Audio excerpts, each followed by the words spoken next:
What's up mga ka-snowman? Let's answer quiz R quiz 1 number 5. H1 ko is 7, which is nilagay ko na dito. H2 ko is 8.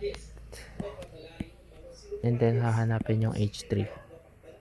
So this one is water and oil. So equal yung pressure dito tsaka dito. Kasi open tank siya. So 0 dapat to, or atmospheric pressure kapag di given. So pwede mo lang gawin, pili ka ng datum plane na magandang pag-referencean. Pwede dito, pwedeng dito, or dito. So kapag ganyan, unnecessary na tong part na to.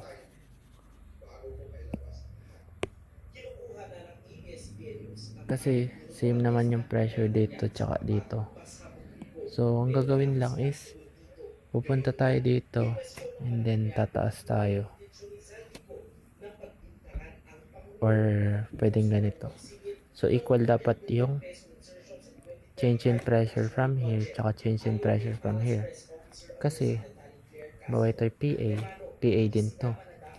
Kung ito'y PB din to. So PA plus S gamma water H equals PB, and then yung isa din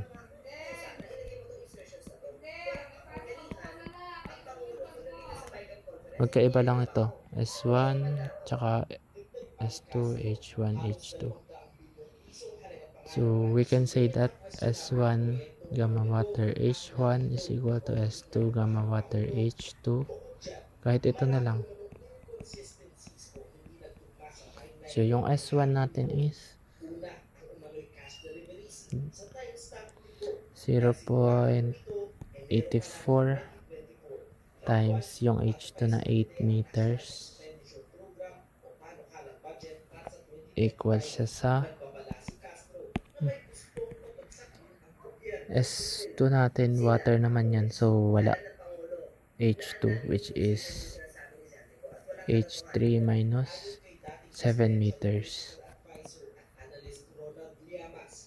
So H3, we can solve for H3. That is 13.72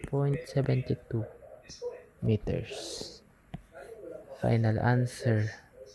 So ito yung sagot mga ka-snowman. So pwede mo rin ano to.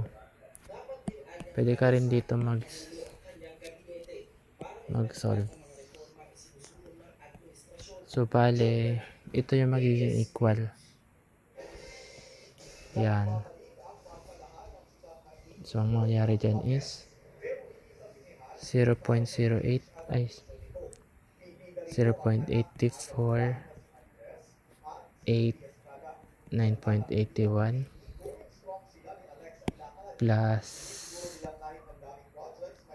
7 9.81 is equal to H3 9.81.